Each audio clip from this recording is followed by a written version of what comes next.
Welcome to the dvm360. Give us 5 minutes and we'll update you with the veterinary news, medicine, and business information you need to know right now.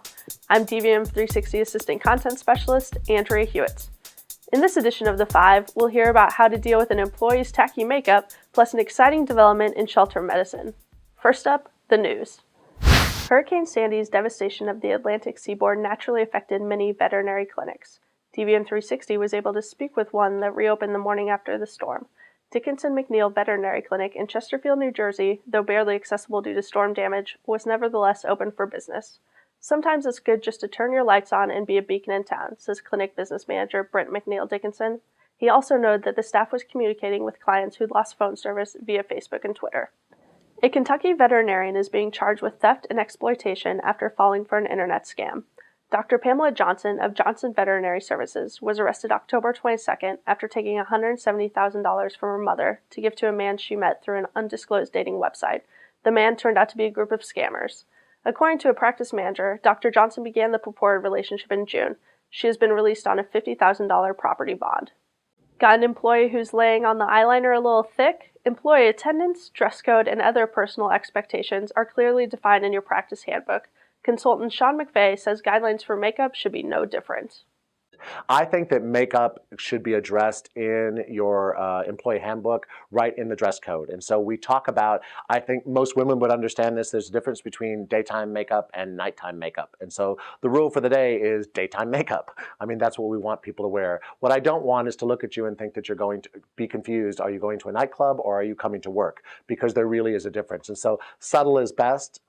Tones that are flesh tone and colors that are found in nature are best. And so makeup is that one area where it is really kind of trendy. So you will, for some people, for the last 5 years, a little heavy eyeliner is something that most women are wearing. And 5 years ago, you wouldn't see any eyeliner on women. And so that kind of stuff changes and morphs. And I say, let our employees go with the flow in that arena, but dictate, like literally, how many colors can a person have on their face? How heavy can their eyeliner be? So I think the goal is look a step cleaner, a step better than the people who come into the clinic. Most folks don't come to the veterinary clinic in full makeup. They just don't. So lighter is best. Be sure to catch Shawn's Ultimate Manager Makeover presentation during the Veterinary Economics Managers Retreat at CVC San Diego on December 5th. When you want to know if a patient needs a booster vaccination, you run an antibody titer. Dr. Kate Hurley from the University of California Davis Center for Companion Animal Health describes how animal shelters are now using this valuable test to help stop disease outbreaks in their tracks. Another cool development in shelter medicine is just a tool that's become available recently, and that is antibody titer testing. That's something that was developed really to help pet owners decide whether their animal needs to be revaccinated. But we found out that that can be a really valuable tool to manage outbreaks in animal shelters without resorting to euthanasia, and it can be really helpful. We use this, for instance, at a guide dogs breeding facility that had an outbreak of parvo to help manage that population. So we have a way of looking at a group of 30 dogs now that have been exposed to something like parvovirus and say, well, which of these dogs are at risk for actually developing the infection? And that's available. There's the Symbiotics Titer Check, the BioGal VaxiCheck are two tests that are available for in-house use. It's only about $15 per test. You can do it yourself. You can get results within a few minutes.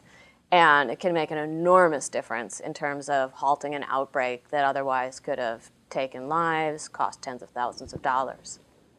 Veterinary team members are an excellent barometer for managers in a number of ways. Practice manager and licensed vet tech Bash Halow says this includes the perceived value of the price of services.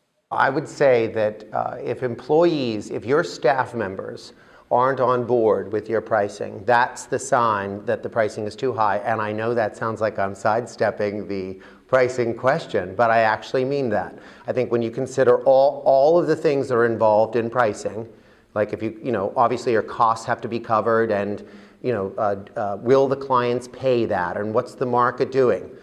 Outside of the costs, all the considerations really for pricing, I believe, are subjective. But when I think that the ultimate thing that matters is whether or not your staff members buy into the value of what it is you're selling for the price it is that you're selling it for. We hope you've enjoyed this edition of The Five. If you have suggestions for future shows, email us at dvm360@advancedstar.com. And for the latest news, medicine, and business information, be sure to visit dvm360.com every day. Yeah. What's wrong with me?